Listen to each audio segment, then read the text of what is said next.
Hi, welcome to the 24th episode of Startups Rise. Today, my guest is Ina Jovicic. She's the co-founder of eNOugh, which is a smart wearable technology that addresses the issue of safety while walking alone at night. And we'll obviously talk more about her technology and her company and herself too. But before starting, welcome, Ina. Thank you for having me.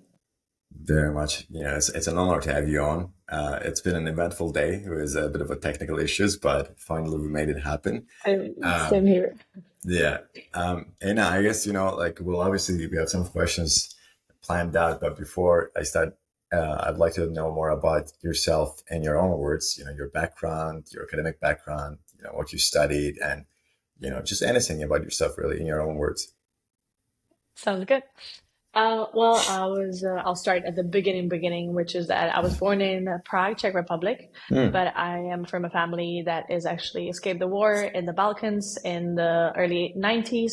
So I was, as an immigrant child, growing up in another country, but it kind of allowed you to have like access to two entirely different cultures from early age. And that way, like, be almost in a position to always be exploring like different perspectives and comparing like different things in life and having a bit of a different outlook. So I feel like that was one of the fundamental things in my early childhood. Um, After growing up there, finishing high school, I always knew that I wanted to go somewhere else. I wanted to go to another country and just where the ambition was, which in my head at that time was definitely UK. So I then moved to do undergrad in Bristol. I studied business course. And then after that, straight away, I moved the next year to do masters at UCL in entrepreneurship, that was like my transition to London. And ever since then, I've been 6 years now in London. And yeah, it's been very eventful in all sorts of ways, which I'm sure we're going to touch upon in a For bit. sure. There's a lot to talk about. But so you said you moved to UCL right after your undergrad and you Yeah. pursued a entrepreneurship degree, which, I'm doing something similar at Imperial as well. Yeah. But I still want to ask this question. Do you think those kind of degrees are valuable? Do you think they teach you how to become an entrepreneur or, Yeah. what do you think about them? Very, very good question because like when I was choosing what masters I should do, that was one of my main concerns. I was like, I don't want to do a master's in entrepreneurship that is just going to be theory based. It's going to be a lot of fluff. I'm not really going to learn anything. So when I was choosing, I made sure to choose a master's that is very practical, very hands on, and would be really like the transformative master's in a way of I had a business background, but I didn't know much about startup life or like the way startups are run. I didn't know at the time what Series A was. Like I remember we had our first class about like fundraising that is actually led by the general partner at Notion VC, Ichazo de Palacio. And she was talking about these like Series A, Series B. And I was like, what is this? Like that was the first introduction to like the way the startup world is, which is like there's a lot of lingo. So if you were not in that role before, it's all very new. And those are things that you need to get right. And if that's startup way is what you want to pursue later on. So for me, it was like a year of like getting quickly like submerged into the startup world, how things work, and getting a really good core understanding. There's obviously things that the course can never teach you because you can be taught those things only by running your own startup. But it gives you such a strong base, almost like a year year upfront of like knowing how things are done, how things work in the startup industry, and which has helped us a lot. And I've seen it later on when I was speaking to founders that came from like very different backgrounds and were just entering the startup world. There were a lot of things that they didn't know how they work, and that was the advantage that definitely the course does. But mainly in this master's, like in my case, that 1 year not only helped me find co-founder, but it secured directly 7 investors in our round as well. The network there. So, for example, the first assignment we did was talk to a founder that has raised above, I think it was 30 million pounds, and interview them for 10 minutes, get a way to find them, interview them. And that was one of the assignments that we had to complete. And then through one of those like assignments, I actually found someone that I interviewed that later on, like 2 years after, ended up investing in eNOugh. So it's like a lot of things are so directly linked to that master's. And Mm. I mean, the entire idea was born there, which I'm sure we're going to touch upon Oh, for in a sure. sec Well, how. But yeah, so fundamental, in my opinion, game changing masters. anyways, now I'm kind of jealous because I've been and mostly in accounting and economics classes so far, and I listen. Accounting is not enjoyable at all to me. I come from No, a science background too. I studied biochemistry, so accounting was really draining the energy out of me. Very interesting. So, sure. was entrepreneurship always part of the plan for you? I feel like there were signs early on. So my both of my parents are entrepreneurial, and I remember our family dinners were always very like talking about business, talking about ideas. Like my parents sharing what's like challenges they had at work, just like brainstorming, and they were like almost educating us through real case scenarios from their work. So I feel like it was always part of like my life. But I then when I feel like I discovered really like or it really got amplified when I was in and doing my undergrad. I was doing business degree, but I felt like it just wasn't it. Like it was fun, but it was missing. I was constantly like still thinking about business ideas and things like that. So I was like, oh, this is not really like helping me in that sort of way. And then during the undergrad, I won a scholarship for entrepreneurial idea to do on the campus. And that kind of gave me like, okay, this is what I enjoy. This is what I like doing.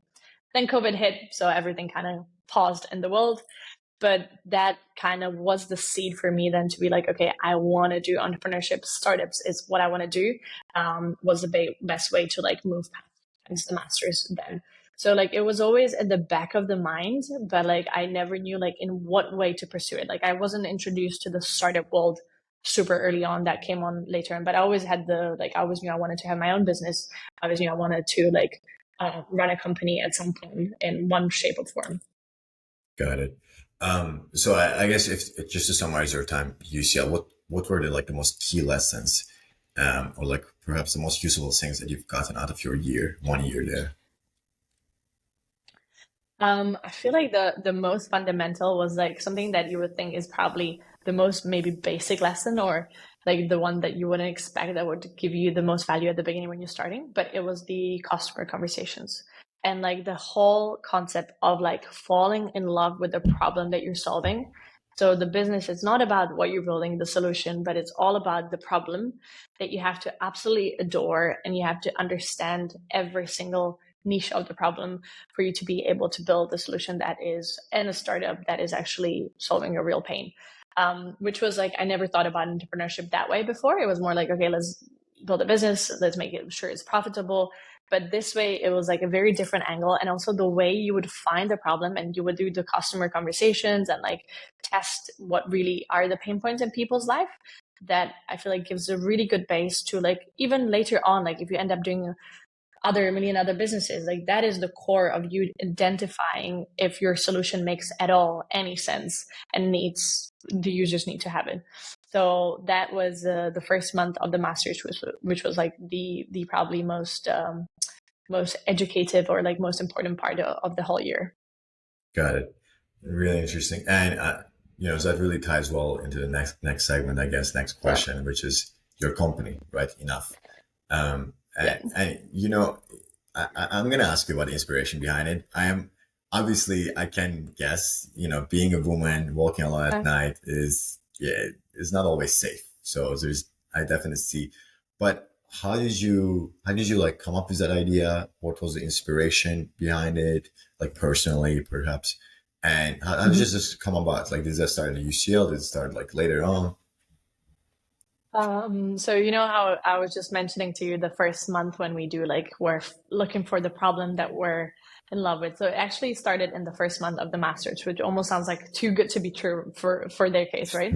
But in the first month, they tell you you have to find a problem that you're in love with. And I remember being like, oh, I don't know what's the problem that I love. Like, there's a lot of things that I enjoy and love in life, but like a problem, like problems you usually hate. So I was brainstorming with my friends. I was calling my family guys, like, I don't know what problem to pick. And they're putting a lot of pressure. And then you spend the entire year, like, working on the problem and solution to it. And sometimes in life, like, timing is absolutely everything. Like, it's crazy, crazy coincidences like that.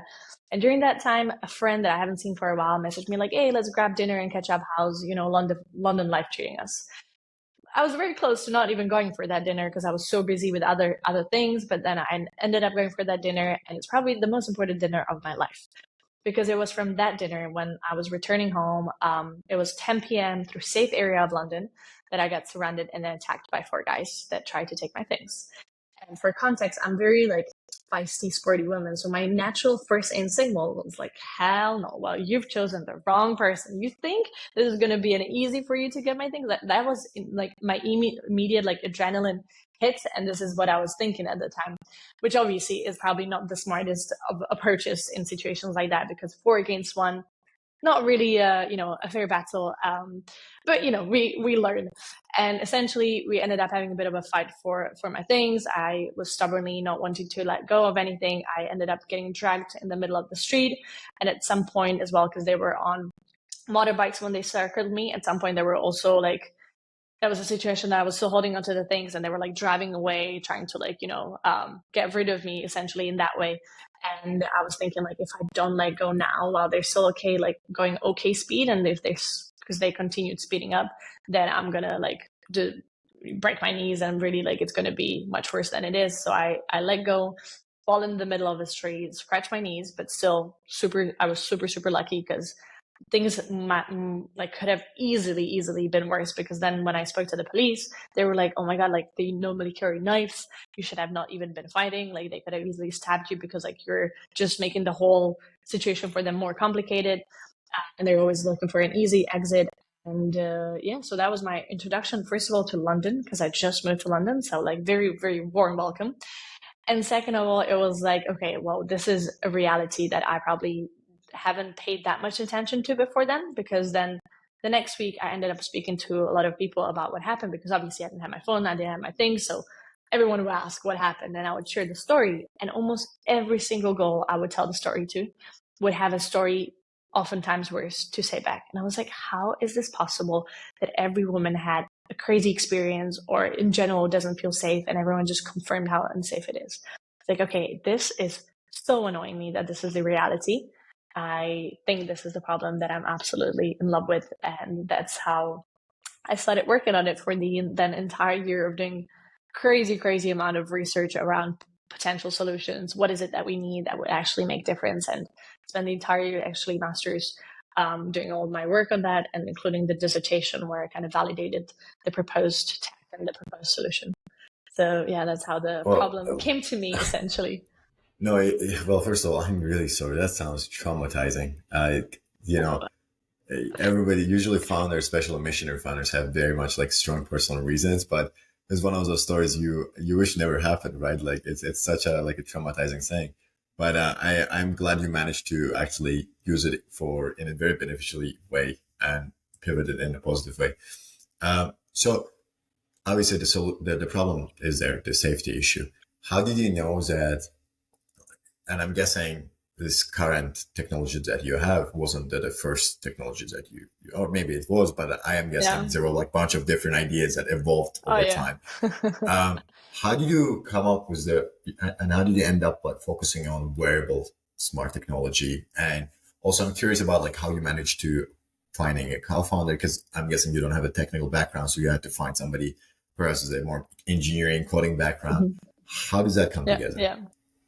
So first, I'll then focus on the solution base. Mm. So when I started like after I had the problem, I was like, okay, let's look for solutions. I looked at everything that existed on the market and evaluated everything, and like how happy women were with it, how efficient was it, and there was literally nothing that they would say like this is good. Like there were so many apps that track your location, but like if you're getting attacked, no one cares where you are. Like it's not going to make a difference for the perpetrators, for you. Like that's not going to save you in the moment, or like all the alarm buttons that people carry on the keychain alarms. Yeah, so you trigger an alarm, and like how is that going to help you in that situation? They're still going to like take your things. Like it doesn't really prevent.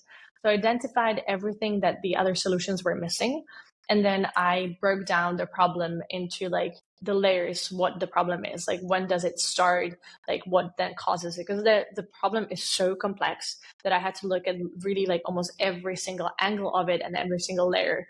And then I tried to figure out what would be the solution to answer each one of the pains or sublayers. And then it kind of started slowly giving shape that it has to be preventative. It has to be something that prevents even from people deciding that you're a good target, which was one of the angles from the problem, that women get targeted because they're more weaker in like physical nature. So they think that it's much easier target to steal from them, right? Or like, there's a lot of sexual harassment around it as well. So it was like finding solutions that answer these little layers and then bringing it up to a bigger one. And when I put all these things that needed to be solved individually together, it became super quickly obvious that it cannot be in an app because, first of all, they're coming for your phone. They want your phone. So it had to stay away from the app. And it had to be something that they can see that you have. So like almost like a shield that tells them you're being protected. Like the entire goal was always the hypothesis is like when they see you, they know they're not going to attack you. And that's what women want. They want to be in a position that they know they have this like shield around themselves, that they know they're not going to be targeted. Just by being a woman walking by herself, you already feel like a target every single time. Ask any woman out there, she's going to come frame the same. So it was always like, how can we do something that is visible? Hence, had to be hardware. Unfortunately, as many founders would agree, hardware startup is definitely not the easiest of the routes. And then it was just defining, and actually my dissertation was then focused on like, what is the wearable that we need? So initially it was even protection belt. It wasn't even a badge. There was a tiny idea of like even exploring drones. Then obviously with the regulations in the city, that was a really not possible path. So that got scrapped early on. Then I've tested hats, glasses, jewelry and stuff, but none of it answered the pain in a way as a smart badge is, because smart badge is something that you clip on your front. It's visible that you have it. And because we have camera included as well, it needed to be somewhere on your body that could actually record the evidence effectively. So all the pieces came together to form a solution that then I validated in the final dissertation. So that was bit by bit. Now onto the co-founder part, because I often get asked, okay, so like literally I was last week at a panel and they were like, so like, were you not afraid to start building a startup with no technical background that is quite technical and hardware? Like that's the worst combination of it all. And I was like, yes, but like at the same time, I believe so much in the solution and I knew how important this product is that I was like, okay, I just need to find someone with the technical background that can see how big the problem is and how like impactful this solution can be. So I used the UCL network. When I finished my master's, I had a question in front of me. Do I give this a shot and go full time and like really like take a risk, take a leap and do the startup life? Or do I still play it safe for a few years, get a 9-to-5 job and then maybe come back to it? And then I was like, no, this is just feels right, gut feeling that let's do it now. This is the time to take risk. Let's do it. Explored, went on LinkedIn, looked at all the UCL courses that were related to hardware. And then I filtered the electrical engineers at UCL second year, third year. And that's when I got a bunch of profiles, picked a few of them, messaged them. I was like, okay, I'm working on this idea and I'm looking for a potential technical co-founder. Let's jump on a call. Had a few interviews, including my current co-founder was one of them. And he just stood out. He was definitely straight away a fit. He was really good with explaining, like he was first of all super entrepreneurial, which was important for me, like that he is into the startup life, that he wants to take that route. I could tell he's super smart. He was, I think, top 3% of his class at the time as well.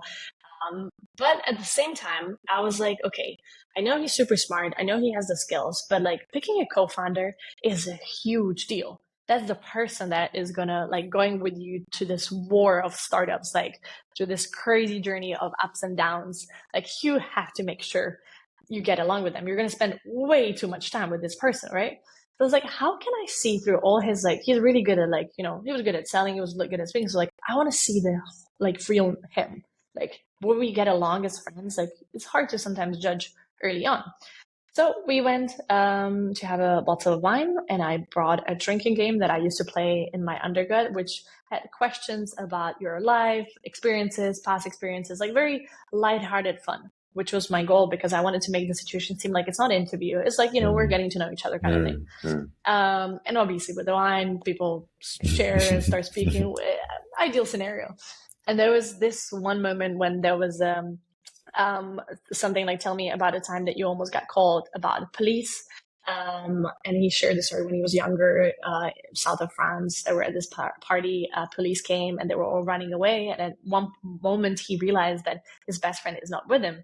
So he was like, I'm going to go back. And he went back to the house, risking the fact that he can get caught by the police even though he escaped. But to me, that was like, this is a team player mentality. Like, that's the type of people that I want to be my co-founders, that will stick through the worst days, through the best days, and they're above all, like, they have the loyalty aspect in them.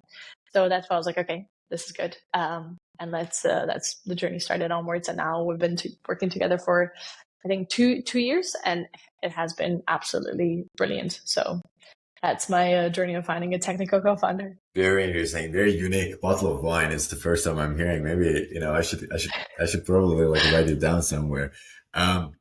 Very interesting. So, I mean, we talked a lot around eNOugh, but I want you to really clarify what eNOugh does and how eNOugh does what it does, you know? Yeah.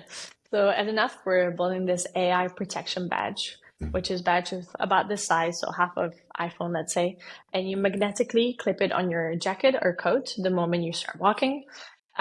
We're not your daily wearable. We're a wearable that you wear in the moments when you don't feel safe. So let's say that walk from the tube station, from a bus station to your house, or like whenever you have to, like, you finish work late and you have to do that walk to get home. And you clip it on, you activate it through our companion app. And then the badge has a set of features that we divide into 3 Ps. We call them the 3 Ps because ultimately the badge has various features. So this is the easiest way for us to explain it. The first P is prevent. There we have awareness lights, which is the part of what I mentioned, that it's crucial that it is visible that you're wearing the badge, because that's your shield that deters anyone from even attacking you. So the badge is designed with a very, our logo inside the red strong LED brackets that show that this is the badge. It's like a signature design, signature feeling of the badge, which we also developed with criminal psychologists, like working with the colors that already like link, even for perpetrators and people that don't know about it, like, okay, this is something, that you want to stay away from. And that also is paired with the embedded camera, because obviously any footage, any evidence is absolutely crucial as deterrent. London is the most CCTV covered city in the world. But in my case, for example, when I got attacked, it was in front of embassy. So I was like, okay, there's going to be a lot of CCTV. And then in the end, police told me that they can't access this. It's privately owned. And unless we're talking murder, then they really don't have the infrastructure to quickly access it. So there's nothing of it. I'm like, okay, so if the deterrent of CCTV is not working, that there's a fundamental problem, why then the perpetrators know that they can get away with a lot of things, right? So that's why we decided that camera has to be embedded in the badge. So the entire walk is recorded, everything from the moment you activate the badge. The footage is going straight away to a cloud. As a user, you never get access to it. No one does until it's needed for evidence. So until something is happening, that's when the footage is getting used. But because they know they can get caught, that's why it's in the prevent part of the features. Now moving to the second P, protect. So that's when something is already happening. So that we're talking like, you sense like you're not in the highest of dangers, but something is already like fishy. You have help button on the badge that you press. So it's easily accessible because it's on your chest. So like, easy to access, not in your purse, on your keys, easy here. But not every single time you have the chance to press button. Like sometimes there are scenarios that some women freeze in those situations. Sometimes you don't have hands available. So that's where the AI part comes in. The AI can recognize danger without you having to press the button that you are not feeling safe in that moment. Because we can spot through audio input, the words being used, the emotions in the words, and the logic behind it to determine if that's a dangerous situation. So to give an example, someone comes to you and says, give me your wallet, give me your phone, do not scream, do not move, because I'll stab you, something. We can easily spot that as a threatening language by the words, the way the sentence is structured, and raise that as like, oh, unsafe situation, something is happening. Once that alert is raised, then we have de-escalation message that is played along with defensive light. So again, it was tailored in a way to understand the way criminals think and like give them a chance to leave you alone. The defense light is going to give them a sign of like something is happening, there's something protecting them. And the de-escalation message is crucial because oftentimes when we interviewed over 600 women, they said they don't want to fight back because they're worried that they might even like get more aggressive with them. So the de-escalation message gives them a clear sign, leave the person alone right now, and you can walk away with no consequences, rather than like if you stay because you feel like you already crossed the line anyway. So this way, they are more likely to be like, okay, fine, run the other way. Crucial. And then the last part is like when someone is really determined to like, cause danger, be harmful, that's when the real-time data is shared. So your current location, the live stream, the live audio, and that is going in the real time of something happening to alarm receiving center when they can see what is happening and straight away raise it to the police if they see necessary. So they're the experts that evaluate the situation in split seconds and know exactly which police to escalate it from. Or in the future, like let's say that just your things have been snatched. So you're not really in danger. It was like 1 second thing, but you're left 3 a.m. alone with no phone, no maps, by yourself. So they could, for example, send you a taxi or a pickup or notify your safe contact. So it's like a tailored help per situation. So these are like the 3 P's. That was the last P was provide, which is like provide help. So that's how we usually go around explaining. Alarm centers are independent of what you do? So there are third parties that usually sit between police and any, like, let's say any property as well in London, any office. If they have someone break in, it always goes through an alarm receiving center, which prevents police from always getting the just a lot of false alerts. So they kind of filter everything and then they escalate it super quickly to them. Got it. It's such a small thing, but it sounds like it's such a complex technology. How do you validate the market need for technology? Like, did you like develop a prototype? Did you then ask for feedback from women and they gave their feedback, and then you just like do like new iterations and new iterations, and then it was like a cycle? How did you end up with like the product that, and were the woman like, okay, yes, this is the product that actually like I'm happy with? Yeah. I can use. So we spoke to so many women. We spoke over to like 600 women to get their perspective. So like that's the user, that's the consumer wearing the wearable. But apart from getting their perception of what the features are needed, we also had to understand the other side. So the way criminals think, and our badge is like in the middle of the both worlds, which initially was super complex. And we were like, how do we bring this, like make it consumer friendly and super easy to use and make women safe, but as well scare the criminals on the other side or perpetrators and like make sure that they're like respect the wearable. So it was like bringing 2 worlds that are so different together.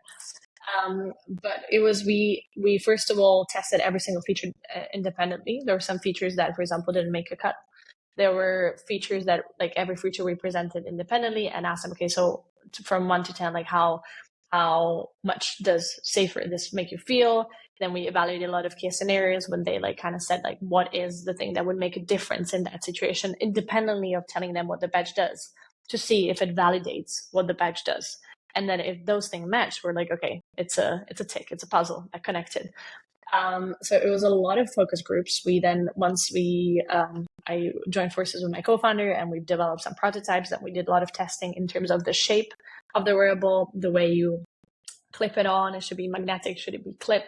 We've tested the sizes. We would bring a lot of women around, have them in the room, give them snacks and lemonades. And then we were like, guys, okay, let's, talk about this, and like tested like so many things, and just got feedback from a lot of also different case scenarios of things happening to women. And then being like, okay, in that case, if you had the badge, would that answer your need? Like, would that have made a difference? Would one of those features have made the situation better for you if you had the badge? So that's how we kind of like constantly been checking every single feature and like the usability of the badge. Got it. And so your company right now, what stage are you in? How big is your team? In which direction are you moving? And I also have follow-up like investor questions too, but right now I want to know more about your company's stage. Yes. So we're at the stage that we just raised our pre-seed round. We raised 240K led by a VC called Purpose Tech, and with other 13 angels as well. We were initially planning just to raise an angel round because we wanted to, as a hardware, we just needed some capital because hardware is just capital intensive. But then we got approached by a VC, so that kind of turned out nicely for us because we were not anticipating at first to take that path straight away. We thought maybe in the next round, but it has been only beneficial actually in our case, because I feel like it has even accelerated things much further.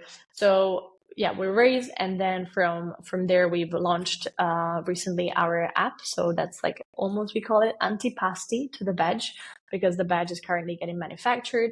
And the app is essentially giving the users or people that believe in the eNOugh movement and what we stand for, like it solves their smaller pain. So like obviously the badge is solving the problem of lack of safety when walking, but the app, what the app does is automates the text me when you get home safe scenario. So I'm sure as a guy, you will often said it to your friends, like text me when you get home safe, text me when you get home safe.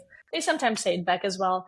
But how many times have you forgot to follow up when you get home? And how many times have you forgot to tell your friends that you made it home? Sometimes we do, but oftentimes we Always. all forget, right? Because you come home, you put your keys down, you're like, oh, I'm so hungry, let's cook. Yeah. But it still doesn't take away from the fact that we care if they make it home.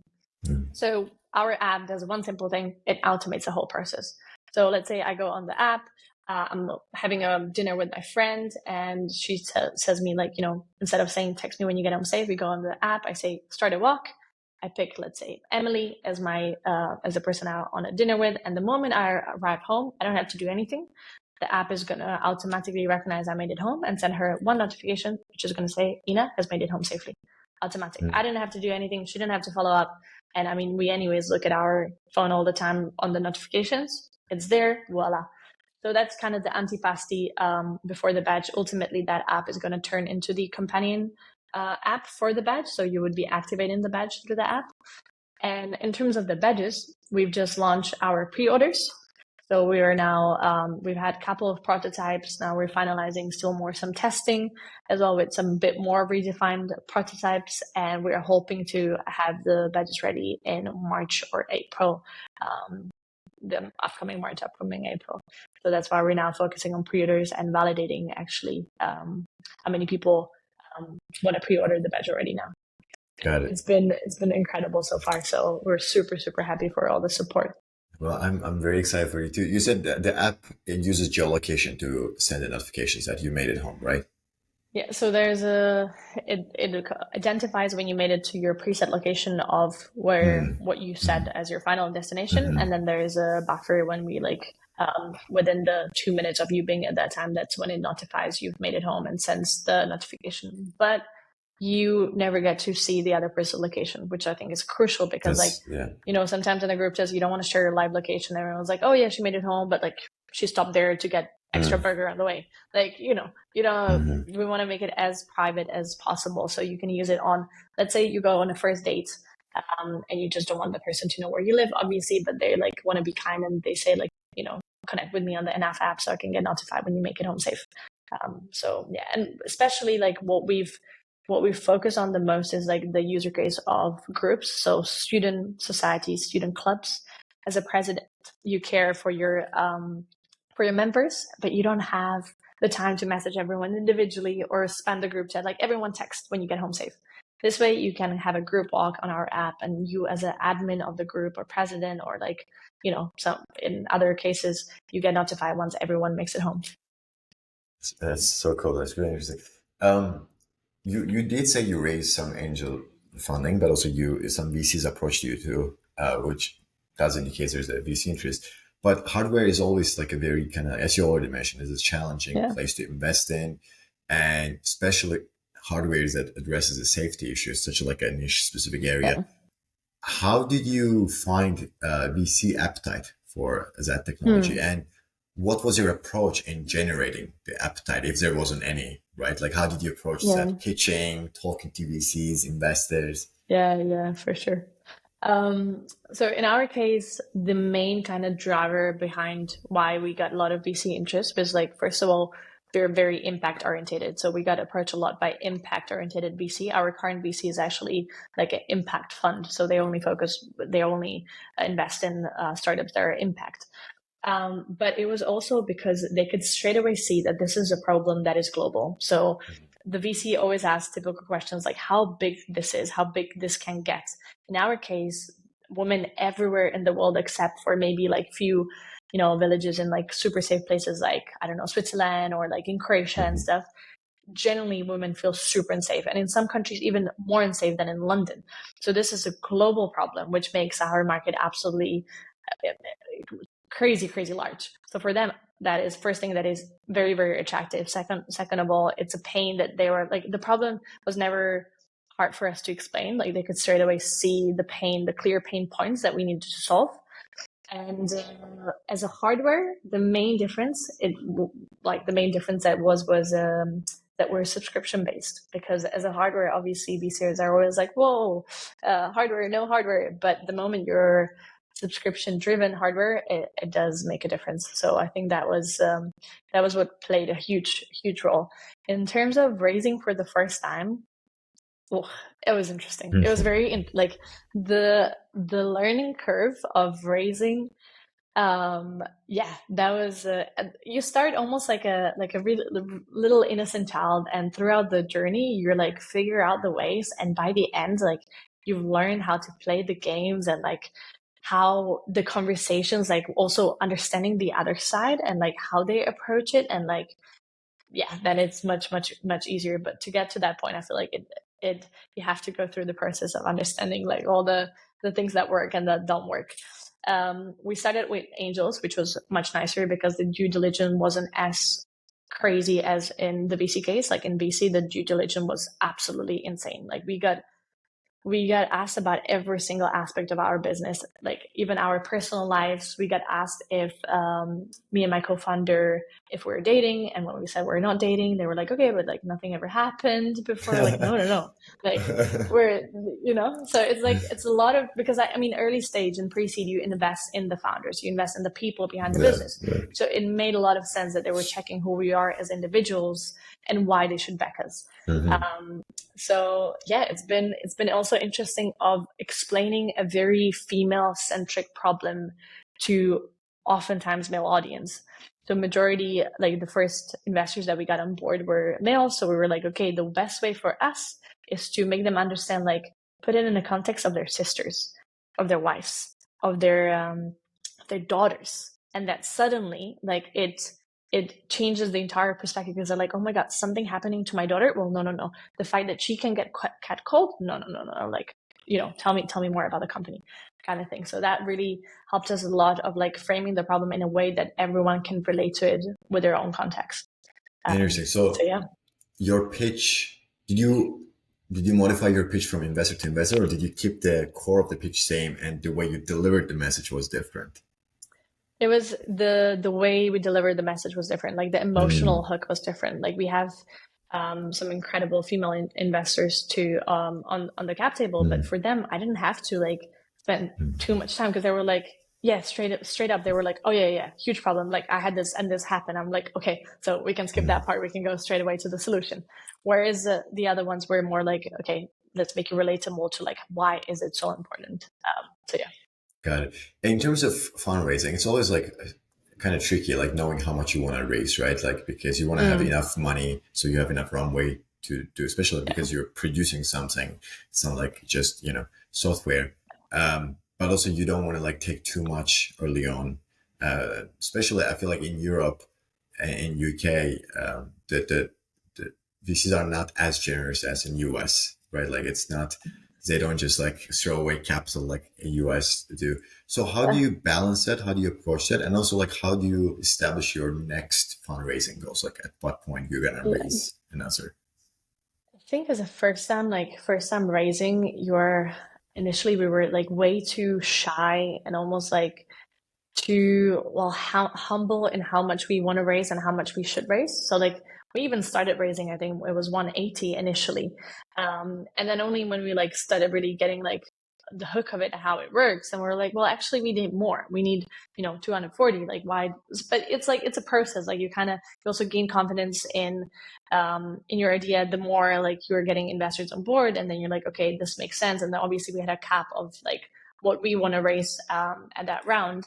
But it was definitely like a lot of things, as I said, like you're learning so quickly the things that you didn't know that are kind of shaping the process and changing the things the way you're approaching the entire fundraising process. So I feel like for the next round, it's going to be very different, because like we would be so much more like, okay, this is how much we're raising. Also like the narrative of like when we just started, like our first pitch to investors, like the vibe in the room was almost like, oh guys, like this is brilliant idea. We believe in what we build. Like we would love if you invest. But whereas now it's like, we know that this is going to be great. Like, and we are choosing you if we want to have you as our investors. And like, you only learn that perspective and understanding that the investors actually bring in value on, and you're not like trying to convince someone to get you money, but it's like, okay, we understand the value. Like, are you ready to join us on this journey? Like, are you ready to support us? And like that change of like the whole dynamic, absolutely essential. It changes everything. So that would be the main difference in our next round of approaching things. It's so interesting. I'm learning so much from you. Really like, especially because, especially talking to like early stage founders and as they go through, so because you learn as you do stuff, right? And it's fascinating. Um, one thing I feel like some people start. I remember talking to one founder, and they mentioned that I wish I was more careful with equity early on because I needed money and I just gave up too much equity. Yeah. And I feel like that's one of those things where like you really have to like kind of stand your ground and negotiate. And it becomes hard in early stages when you don't have revenue, when you don't have a product, when you don't have users and customers. How do you approach that negotiation aspect? Yeah, that's actually something that at the beginning we found super tough because we're like, we don't know what are the industry standards. Like, there's no tutorial online to know like what is acceptable. We're obviously different markets as well. There's a lot of material on the US and like how it is in UK. Some of our investor is European, not even UK. So it's a lot of like unknowns that we're like, okay, how do we know? So what we used to do at the time was like we called up everyone we knew that was relevant in the industry. So I remember talking to fellow founders that already raised much further down the rounds, like further bigger. And actually, I think you interviewed Anna recently. So Anna was one of the people that we called, and I was like, so okay, what is your opinion on this? Like, is this okay? Is this too much? Like, give us a sense of like sanity that we were like looking for at the time. And then at the same time, which is where the UCL kind of benefit comes in as well, the people that were in my cohort when I did the master's in entrepreneurship, a lot of them had previous VC experience or went the VC pathway and not haven't done startup. So they were all in VC world every single day. So I would call up all of them and be like, so okay, we're looking at this and this. Like, what do you think? Like, if you saw this deal in front of you, like, would you say that's a good deal? Like, do you think we're being too like should we be more tighter on this one? Like, what? So to get a sense of like very different perspectives, and that kind of helped me shape of like what I feel like it's acceptable in the industry, what is a big no. And like the more information we got, the more confident we were as well with what we were doing with our round. So it was super helpful. And I mean, these days everyone is so willing to give it advice. Like, there was not a single friend that would say like, well, sorry, I don't have time to like help you. Like, everyone's so excited to like give their opinion on like what they think about it. Like, it's usually 5-10 minute, sometimes half an hour call, but like these little tips from different pieces help you shape the decision of like, okay, they are asking us to give up that much. Well, hell no, like that has not been seen by like out of these 15 people that we spoke to, all of them said that's absolute madness, let's say. So that way you straight away shift, right? So that has been super helpful, just having people that are in there and understand and are a bit further down the line to give you like a check or like reference of what's okay, what's not okay. Got it. Just to summarize, so like you essentially need to tap into your network and talk to Yeah. VCs and talk to other founders at like kind of also earlier Yeah. stages, maybe a bit down the line, and then get their feedback before talking to the negotiators. Investors. Got it. Exactly. You're the CEO, you're running the company, and as a CEO, especially at the early stage startup, you wear so many hats, from investor relations to fundraising to running the company to talking to customers, etc., etc. How has your role evolved and throughout the time since the beginning of starting eNOugh? I feel like the further we're going, the more hats just keep coming. Like, it's at the beginning, like especially it was more like very product orientated, a lot of research, customer development. Then it was for a while just like crazy fundraising mode. But now at this stage is like you do everything from like understanding all the legal documents and working with the legal team to then, improving the app features, doing the interface of the app, and then at the same time running the entire marketing strategy. Then suddenly you also, because we're consumer brand, we have to be super active on our social media. So then you become like a part-time influencer, if you can call it that way, like constantly posting, which is a full-time job on its own, and editing videos. But at the same time, you're already like maintaining your investors. So it's constantly like a million things at the same time. And yeah, you just you have to.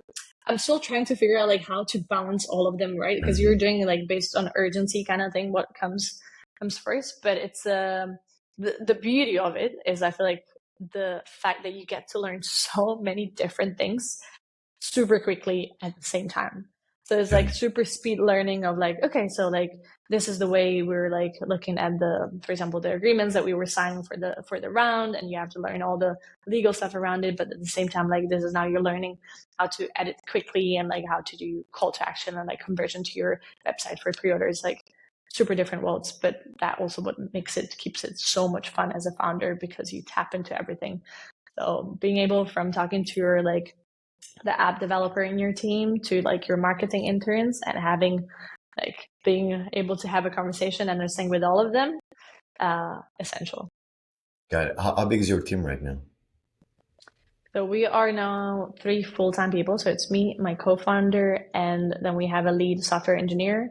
And then we have another four people, which are in AI, another developer, and marketing and industrial design. And we're getting currently is also a bunch of interns. I feel like the beauty of being a startup born out of university is like your university wants to, still stay super connected. So we're constantly getting like interns that come in for 2-3 months, help us with that and that. Like a lot of our actual first employee, the lead software engineer, was interning with us for a year before we were like, okay, we love you, you're brilliant. Let's get you full time. So yeah, that's been kind of our approach in recruitment, just getting people that are passionate and want to like put the skin in the game at first. Got it. How do you try to approach maintaining that? Because as you start doing things and you have a co-founders that have been around you for such a long time, you start developing a certain company culture, right? So like, how do you like approach hiring so like the new additions to the team fit Mm, right in and they yeah, are like they continue to be the cohesive, like and they don't like disrupt the yeah. cohesion within the team. Yeah, we're always like we keep our team very like young and like fun in a way that we want to make sure that the vibes are united among that team, if that Yeah. makes any sense what I'm trying to say. But it's essentially when I interview them, I look for that they're first of all absolutely like in love with the startup world because Mhm. it's not for everyone. Some people hate the craziness of it and hate how unstable it is. So first checking that they love the startup world, which is already making them more likely to get along with everyone.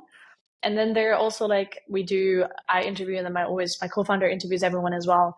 So it's like we sense check that we like have a good vibe, all of us, with the people that are coming in. And then obviously at some point, like if they're just, we like the way they're working with us, we keep them around more and more. And then like kind of the relationship grows. But what we've kind of practiced the most is like, we want to be really like the people that we're hiring essentially, like, can you imagine being friends with them outside of the work? If the answer is yes, then I feel like that's always a good sign. So because like you spend so much time together already and it's a crazy journey. So you want to get along with them as like for the human they are, apart from their obviously brilliant like hard skills they're bringing. So, but Got it. we kept it very like uni orientated, if that makes sense. So we're leveraging a lot of UCL, Imperial as well, um, and Fair. other Yeah. universities. So, No, university alma mater loyalty is always a good thing. Um, uh, we've had a great conversation. We're coming towards the end. Thank you so much for a very insightful conversation. I have a couple of remaining questions, and it's more on the behavioral side of things. But before I ask that, I want to ask, what should we expect from your company, from your technology in the coming oh, years? What milestones do you have in mind? yes, in coming years. So if we're talking like years, then our goal we always say is like one day you want to be on the tube, getting off tube 11 a.m. and you look at other women, you see she's wearing the enough badge, and you kind of give each other nod like, okay, yeah, this is cool. We're a part of the Mhm. the same movement. We're like right now as well working like long term goal to create a movement of people that care and identify this as a problem that is crucial to change to make our society better. So it's not just about like getting product out there that helps us, but like creating this enough movement of guys and girls and everyone getting together to like, okay, this is needed. We as a society need it. So that's like on the shorter term goals to have this, like, everyone knows what the two brackets that you see everywhere, our logo of the badge is, but also getting the badges out there. So hopefully, after a lot of hardware development and a lot of craziness around that, we're hoping to have that ready and out there in March, April, and then just improving it, and hopefully it becomes a thing that, like, when you're going out as a goal, you always take your AirPods, your phone, your eNOugh badge, and your ID. So that's the goal. Would you start with, you guys are starting with UK first, or are you guys planning to expand into?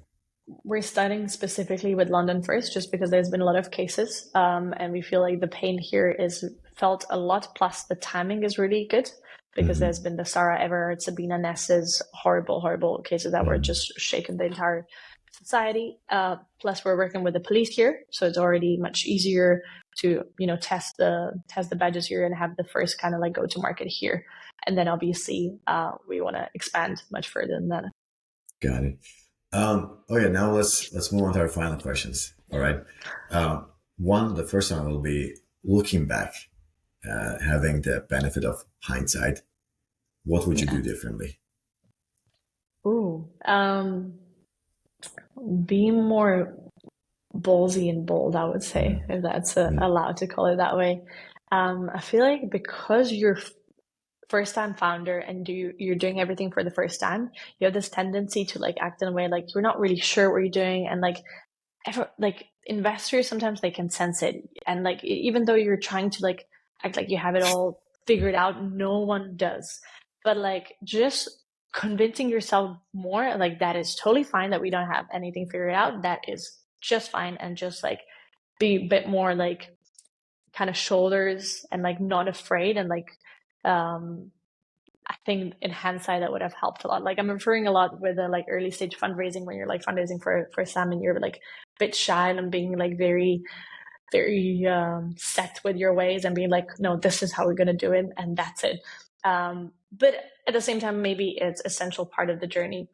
Another thing I would say go even faster. Like I feel like as a startup, you're always trying to go as fast as you can, but sometimes at the time you were focusing a lot of things that you're like, we could have definitely done that quicker and done that faster. At that time, that seemed like a big deal, but now in hindsight, that wasn't really that of a big deal.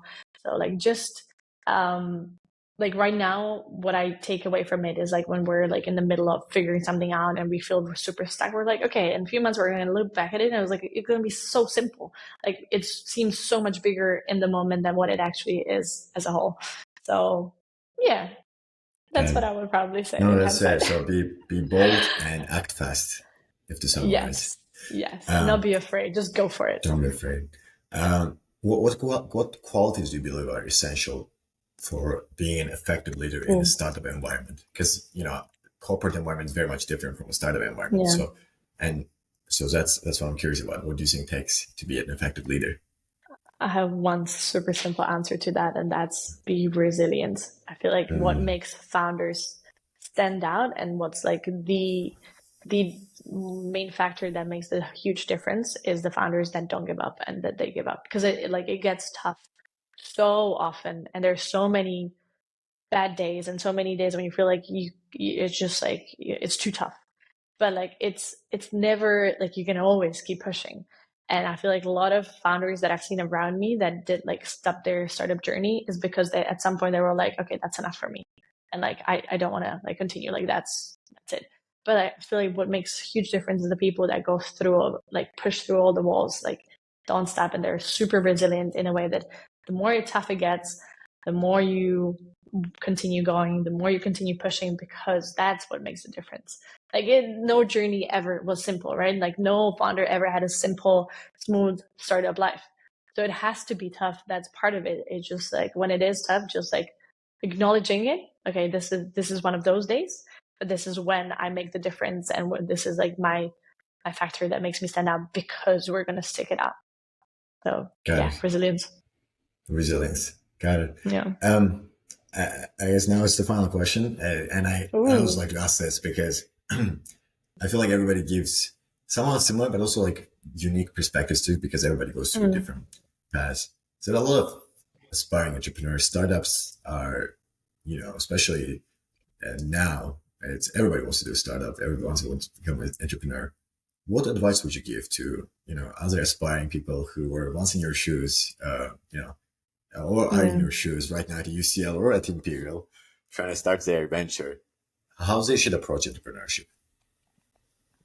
Two things. First, you have to make sure that you love the problem you're solving because the journey gets tough. So for you to be able to stick it out, which is connected to the resilience part, is you have to love the problem that you're Mhm. solving. Mhm. Like if it's you're working on something that you're like not extremely passionate about, it's going to be much harder to go through the hard moments if you're like not your heart is not fully in it. So like if you're driven entirely by profit and like just thinking like, yeah, this works, is going to make a lot of money, then I feel like it's in those tough situations that might not be enough to make you stick it out, right? So it's like make sure you find something that you're super passionate about, that you love the problem that you're solving, that is going to give you that extra push and that extra energy in the moments when it's really hard to be a founder and you need that resilience because that's what's giving you the push. So that combination of those two things for starting founder is, I feel like, what can make a huge, huge difference. God, Ina, it's been wonderful talking to you. This is the end of our episode. Likewise. Thank you so much for your time.